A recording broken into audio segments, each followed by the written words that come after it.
আজকের এই মাহফিলে আমরা কোরআন এবং হাদিস থেকে যে সমস্ত কথাগুলো শুনব, শুরুতেই নিয়ত করে নেই আমাদের জীবনে সেগুলোকে ধারণ করব, উপলব্ধিতে আনব, আমলে আনব এবং কোরআন এবং হাদিসের আলো দিয়ে জীবনকে সাজাবো ইনশাআল্লাহ।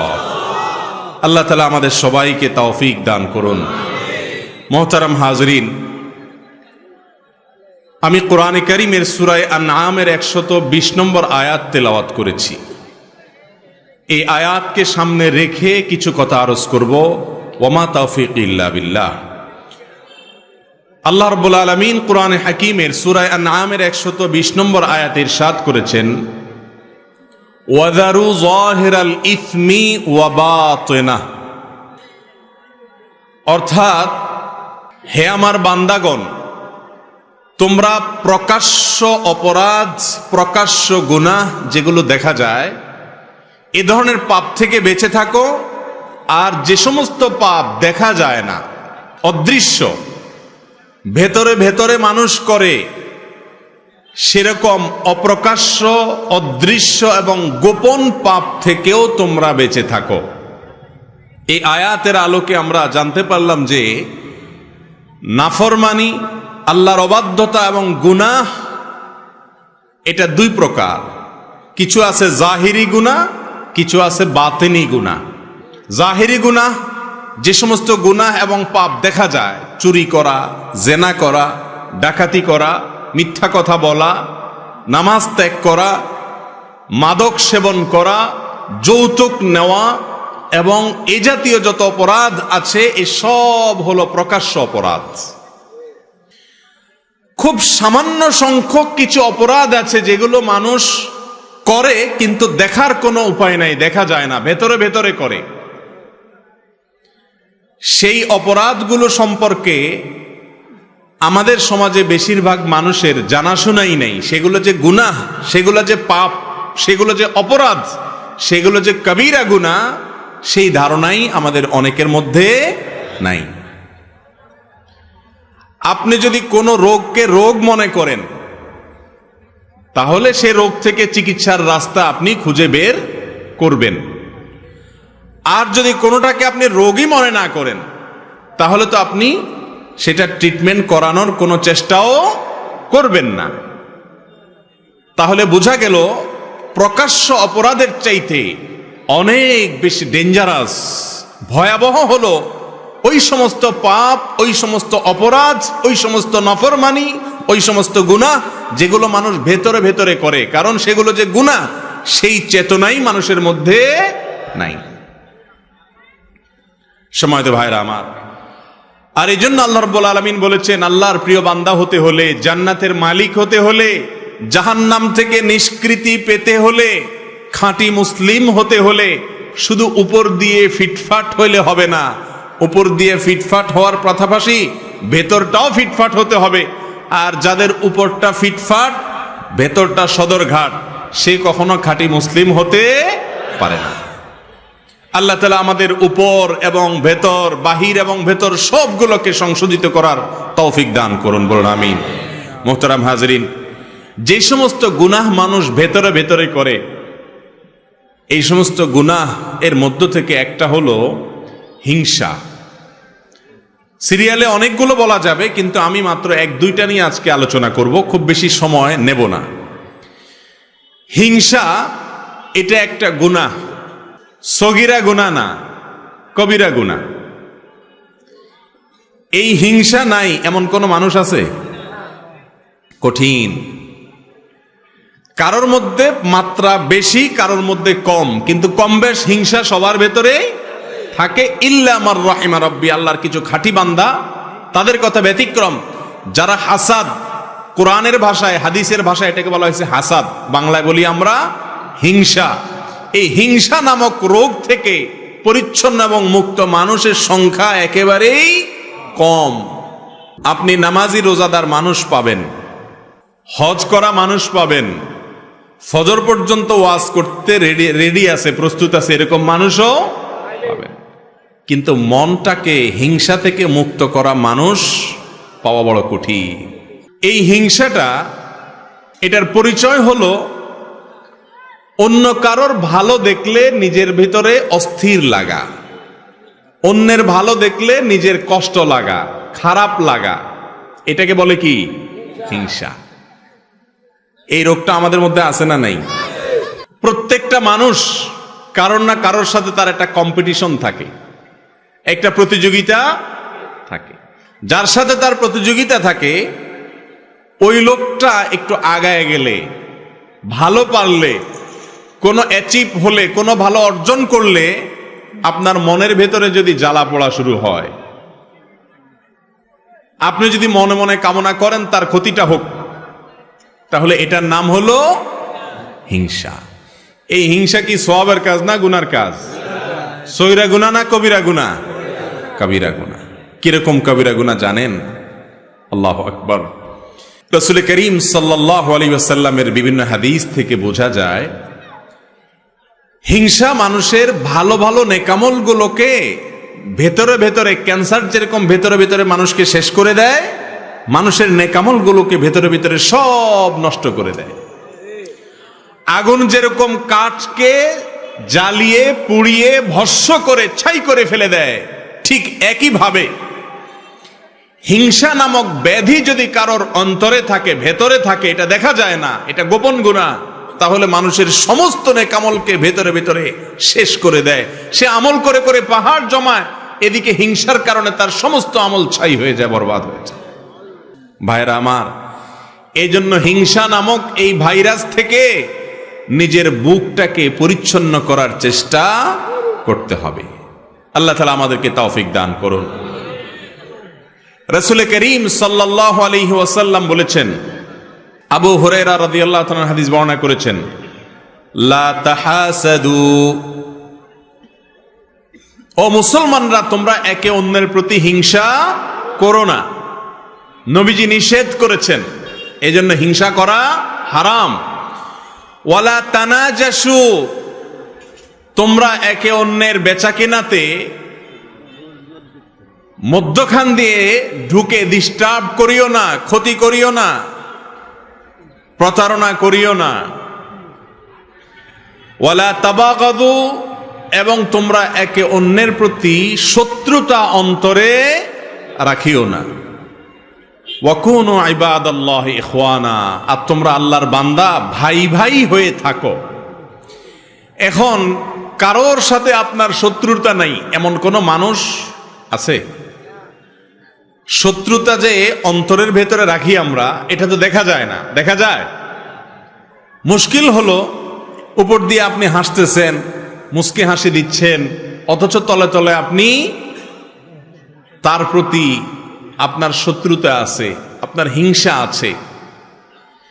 এই রোগটা দেখা যায় না, হিংসাটা দেখা যায় না। এই জন্য এটা বাতিনি গুনাহ, ভেতরের গুনাহ। ভেতরের গুনাহ অনেক মারাত্মক, অনেক ডেঞ্জারাস। ক্যান্সার ভেতরে হয়, বাহিরে হয় না, এই জন্য সেটা অনেক বেশি ডেঞ্জারাস। প্রিয় ভাইরা আমার, হিংসার গুনাহ, এটা থেকে নিজেকে পবিত্র করা না গেলে যত নেকামল আপনি করেন, যত ভালো কাজ আপনি করেন, যত তেলাওয়াত জিকির আপনি করেন, আল্লাহ রাব্বুল আলামিনের কাছে ওই আমলের সওয়াব পাওয়ার আশা করা বড় কঠিন। জান্নাতি মানুষ, তাদের মার্কা কি জানেন?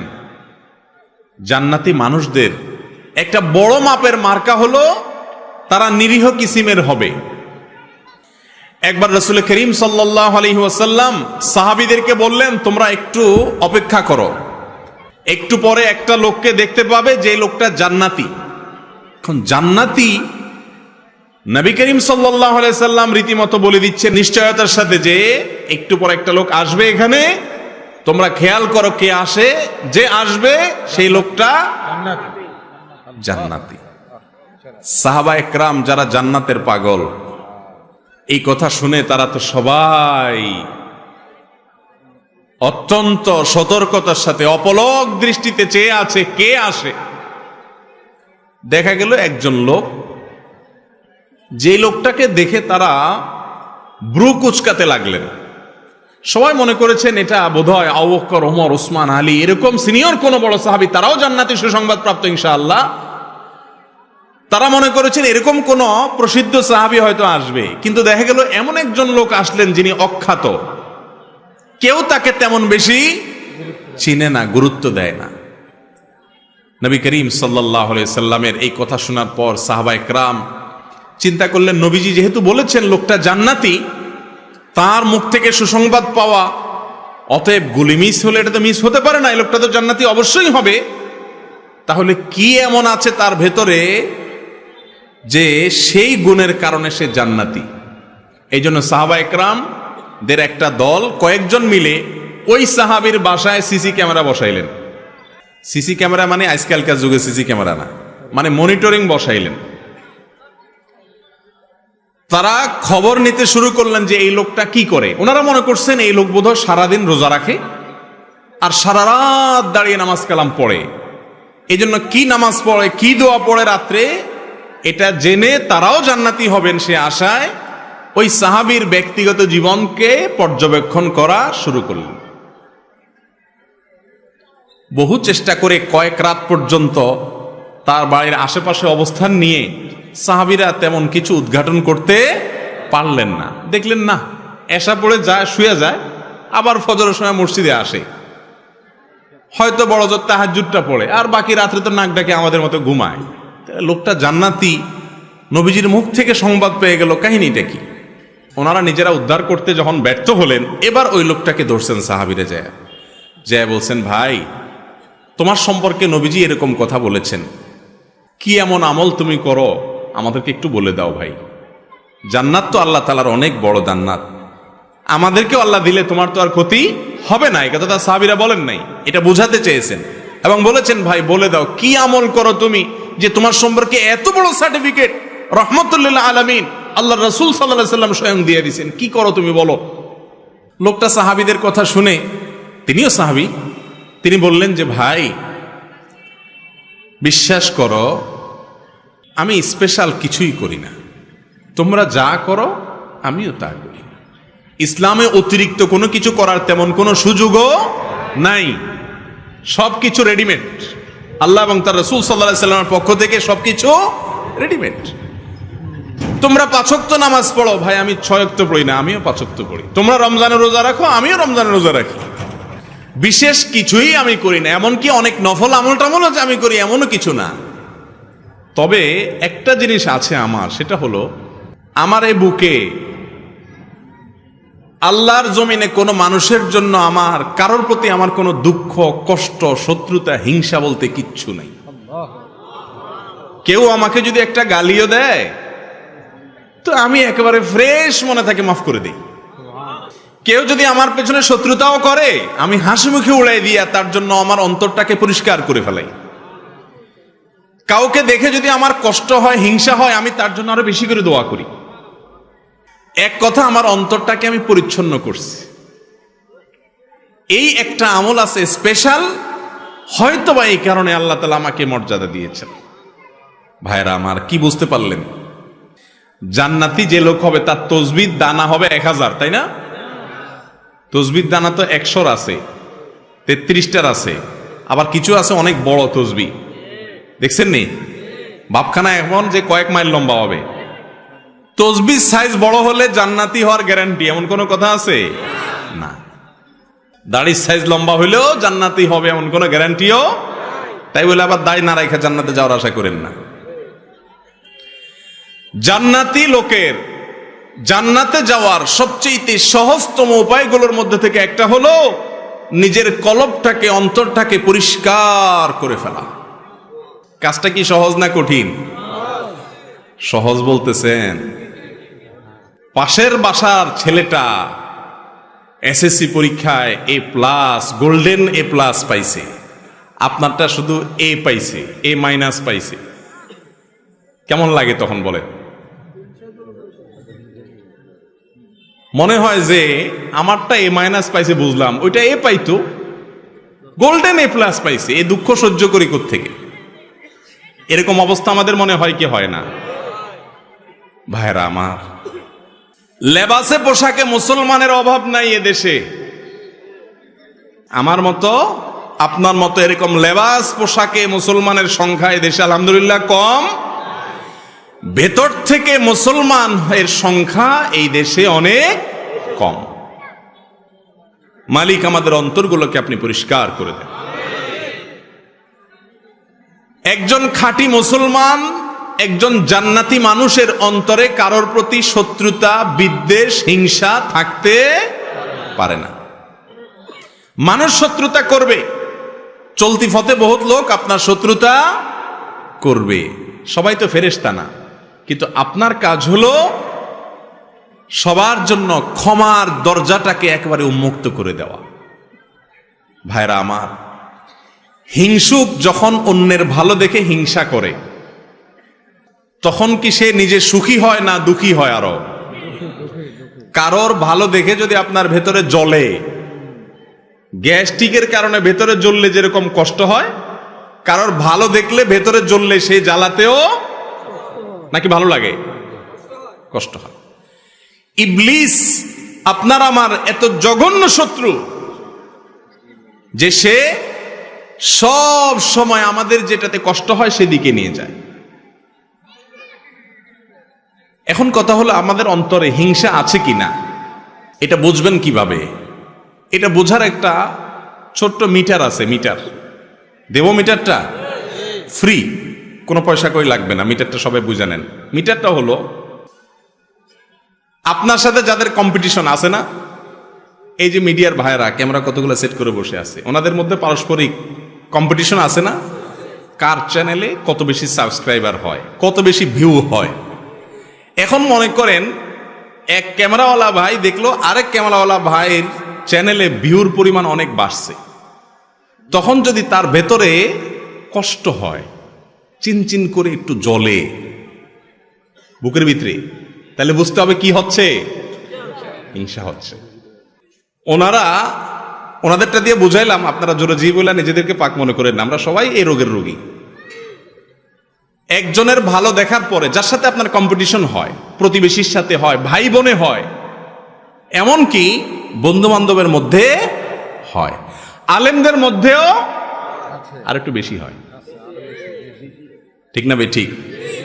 ভালো দেখতে পারে না। একজনের মাহফিলে লোক বেশি হলে আরেকজন বলে যে আমি দেখাই দিতাম চান্স পাইলে। এই সমস্ত রোগ আমাদের মধ্যে আছে না নাই? আল্লাহু আকবার। ভাইরা আমার, এই হিংসা এত ডেঞ্জারাস ইবাদত, এত ডেঞ্জারাস অপরাধ, গুনাহ, যে এটা দেখা যায় না। ইয়া বড় দাড়ি, লম্বা রুমাল, বিশাল বড় পাগড়ি, লম্বা জুব্বা, সবই ঠিক আছে, কিন্তু ভিতরে ভিতরে হিংসার ডিব্বা। হতে পারে কি পারে না বলেন? ভাইরা আমার, অন্যের ভালোর খবর শোনার পরে, কারোর ভালো দেখার পরে যদি ভেতরটা চিন করে জ্বলে ওঠে, তাহলে এই মিটার দিয়ে বুঝবেন যে আপনার অন্তরে কি আছে, হিংসা নামক রোগ আছে। এই রোগ অন্তরে থাকলে আপনি কখনো সুখী হতে পারবেন না। আরেকজনের ভালো দেখার পর যদি আপনার ভেতরে কষ্ট হয়, এর মানে হলো আপনার ভেতরে কুফুরির দানা আছে। কিসের দানা? কুফুরির দানা। কুফুরি বুঝেন? আল্লাহ তাআলাকে অস্বীকার করা কত ডেঞ্জারাস বিষয়। আল্লাহর অস্বীকারের দানা আছে আপনার ভিতরে। কিভাবে বুঝবেন?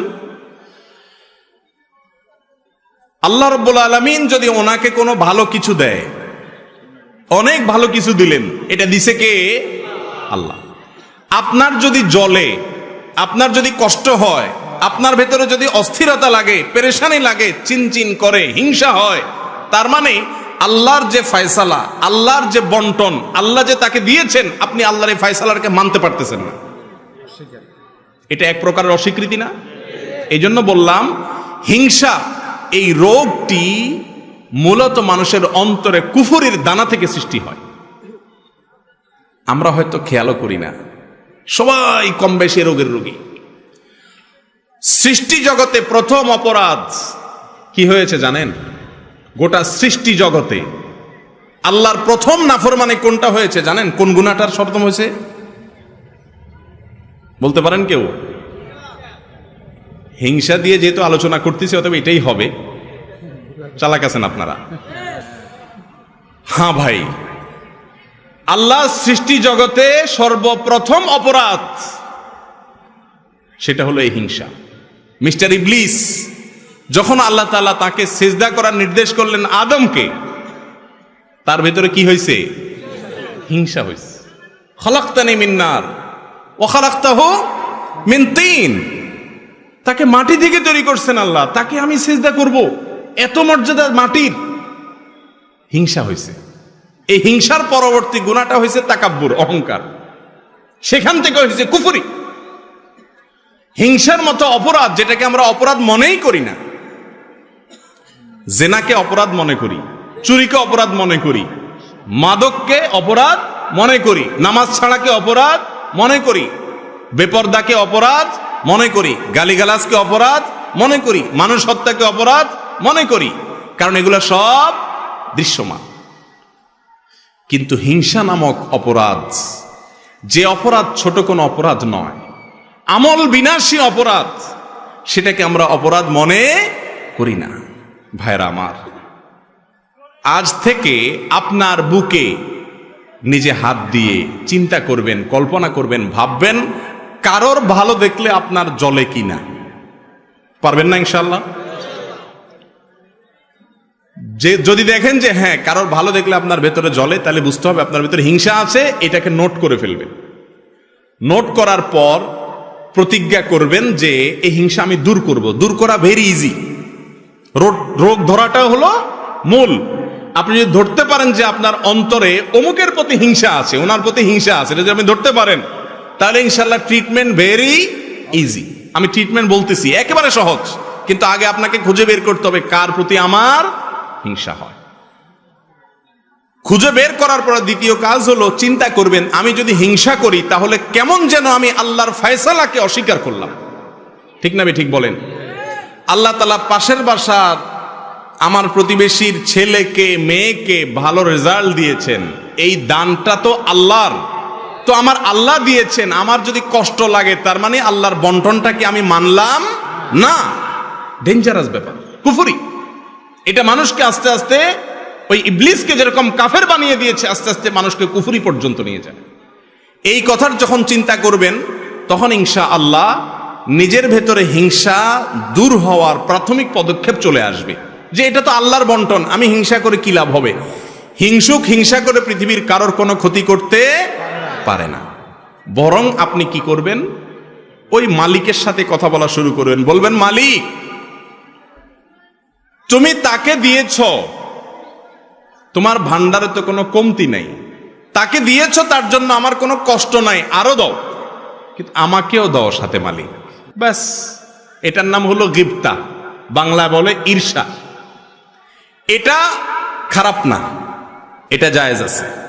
কারোর ভালো দেখছেন, দেখার পরে বললেন যে আল্লাহ তাকে আপনি দিয়েছেন, এটা নিয়ে আমার আপত্তি নেই মালিক, আপনি সিদ্ধান্ত নিয়েছেন দেওয়ার, অতএব নিশ্চয়ই এর ভেতরে কল্যাণ আছে, আপনার ফয়সালার প্রতি আমার কোনো অভিযোগ নাই মালিক, তাকে দিয়েছেন আরো দেন, আমাকেও দেন।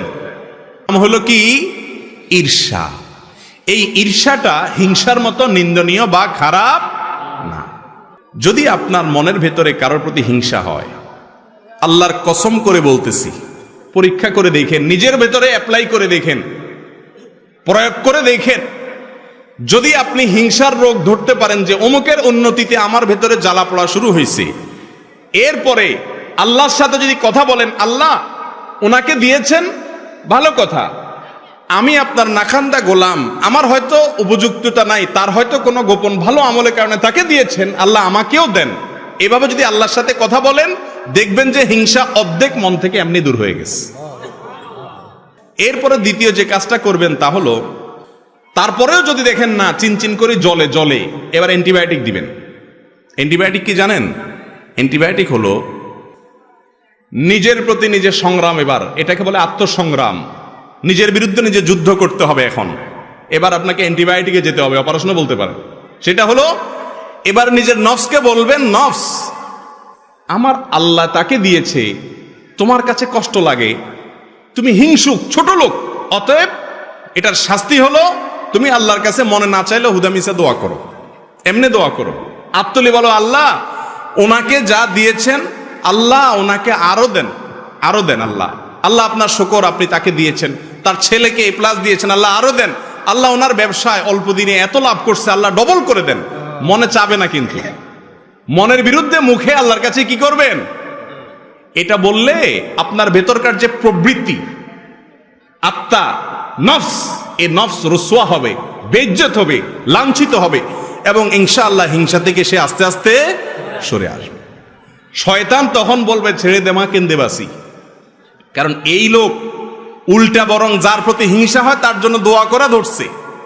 তার জন্য যদি দোয়া করা ধরে, শয়তান চিন্তা করবে যে এই লোক তো উল্টা বরং আরো তার অন্তরটাকে প্রশস্ত করতেছে। ইমানদারের মন কখনো সংকীর্ণ হতে পারে না, কিন্তু আজ আমাদের মনগুলা সব ছোট, ঠিক না ভাই? ঠিক। মুমিন বড় মনের হতে হবে। কিসের হতে হবে? বড় মনের হতে হবে। আল্লাহ তাআলা আমাদেরকে তৌফিক দান করুন। ভাইরা আমার, হিংসা নামক এই রোগ, এটা থেকে মুক্তির জন্য আমাদের প্রাণপণ লড়াই চালাতে হবে নিজের বিরুদ্ধে। কারণ গুপ্ত ঘাতক হিংসা। এটা কি? গুপ্ত ঘাতক। ধূমপান, এটাকে বলা হয় গুপ্ত ঘাতক। মাদক গুপ্ত ঘাতক, তামাক গুপ্ত ঘাতক, ভেতরে ভেতরে মানুষকে শেষ করে দেয়। ক্যান্সার গুপ্ত ঘাতক। ঠিক তেমনি ভাবে একজন ইমানদারের জন্য, তার আমলের জন্য, তার ইমানের জন্য গুপ্ত ঘাতক হলো হাসাদ বা হিংসা। আল্লাহ তাআলা আমাদের সবাইকে, আমাদের অন্তরগুলোকে পরিষ্কার করার তৌফিক নসিব করুন। ভাইরা আমার, কারোর প্রতি যখন হিংসা হবে, আপনি যখন নিজের বিরুদ্ধে সংগ্রাম করে হিংসাটা দূর করতে পারবেন, একটু চেষ্টা করলে দেখবেন যে দূর হয়ে গেছে ইনশাআল্লাহ। দূর হয়ে গেলে দেখবেন আপনার মনের ভিতরে শান্তি আসবে। ওনার উন্নতি দেখলে আর কষ্ট হবে না, তখন কি হবে? শান্তি আসবে। মনে হবে যে আল্লাহ ওনাকে দিছেন, দেখ, আল্লাহ তো অভাব নেই, আমাকেও দেখ। এটা যখন করবেন তখন আল্লাহ তাআলা আপনাকেও ইনশাআল্লাহ দিবেন। আর যদি হিংসা করেন তাহলে ওনাকে আল্লাহ দিছে, আল্লাহ হিংসুককে কোনোদিন দেয় না। আপনাদের সমাজে আপনারা একটু ডানে বামে খেয়াল করে দেখেন, যারা হিংসা করে আল্লাহ রাব্বুল আলামিন হিংসুকদেরকে কখনো দেন না। ওইগুলা জ্বলে পুড়ে খাসিরাত দুনিয়া ওয়াল আখিরা, আমসালা দুইটাই চলে যায়। দুনিয়া আখিরাত দুইটাই বরবাদ হয়ে যায়। হিংসা করে কোনো লাভও হয় না, আর ভেতর ভেতরে জ্বলে জ্বলে আরো শেষ হয়। ঠিক না বে? ঠিক। হিংসা করলে কি মনে শান্তি লাগে? কথা বলেন। কারোর প্রতি হিংসা হলে কি নিজের মনে শান্তি লাগে? মনে অস্থিরতা লাগে না? অতএব কারোর প্রতি হিংসা করবেন না আপনার নিজের স্বার্থে। কার স্বার্থে? কারণ হিংসা ছাড়লে আপনার আরাম হবে, আর হিংসা করলে আপনার ব্যারাম হবে, কষ্ট হবে, দুঃখ বাড়বে, জ্বালা শুরু হবে, হার্ট অ্যাটাকও করতে পারেন। ঠিক না বে? ঠিক। আল্লাহ তাআলা আমাদের সবাইকে অন্তরের এই গুনাহ এবং অপরাধ থেকে বেঁচে থাকার তৌফিক দান করুন। নাম্বার 2, অনিয়ন্ত্রিত ক্রোধ, সীমাহীন রাগ আমাদের মধ্যে আছে না নাই? বদমেজাজি, এগুলোকে আমরা গুনাহ মনে করি না, কিন্তু বরং অনেক সময় এগুলোকে আমরা খুব গর্ব করে বলি। আরে উল্টাপাল্টা দেখলে আমার চান্দি গরম হয়ে যায়, বলে না? ফুটানি মেরা রোগী রোগ ধরতেই পারে নাই, উল্টা বরং রোগ নিয়ে গর্ব করতেছে। এর নাম হলো মূর্খ। বদমেজাজ, হটমেজাজ, কথায় কথায় রাগ নিয়ন্ত্রণের বাইরে চলে যায়। আবার গর্ব করে ফুটানি মেরে বলে কি, আমি উল্টাপাল্টা কিছু দেখলে আমার মাথা ঠিক থাকে না, আমি একদম সহ্য করতে পারি না। এই টাইপের কথা যারা বেশি বলে, এদের দেখে নিজের অপকর্মগুলো খুব ঠান্ডা মাথায় সে সহ্য করে যায়। আরেকজনেরটা দেখলে তার চান্দি কি হয়ে যায়? গরম হয়ে যায়। রোগী, এর নাম হলো কি? রোগী। নামাজ পড়ে, রোজা রাখে, দাড়ি টুপি আছে, জুব্বা পাগড়ি আছে, পাঞ্জাবি আছে, সবকিছু আছে, কিন্তু তার চরিত্র হলো সে বদমেজাজ। এ কখনো ভালো মুসলমান হতে, এটাও একটা রোগ। এটাও একটা রোগ। এই রোগটা ভেতরে থাকে, কিন্তু এটা সিমটম বাহির হয়ে যায়। রাগ হইলে প্রকাশ হয় না, প্রকাশ হয় বাহিরে, কিন্তু রোগের ঠিকানা কোথায়? ভেতরে, অন্তরে, বাতিনি গুনাহ। আল্লাহ রাব্বুল আলামিন কোরআনে কারীমে বলেছেন, ওয়াল কাযিমিনাল গায়যা ওয়াল আফিনা আনিন নাস, ওয়াল্লাহু ইউহিব্বুল মুহসিনিন। যারা নিজেদের ক্রোধ, রাগ, গোসাকে যারা হজম করতে পারে, কন্ট্রোল করতে পারে, নিয়ন্ত্রণ করতে পারে, এবং মানুষ ভুল ত্রুটি করলে যে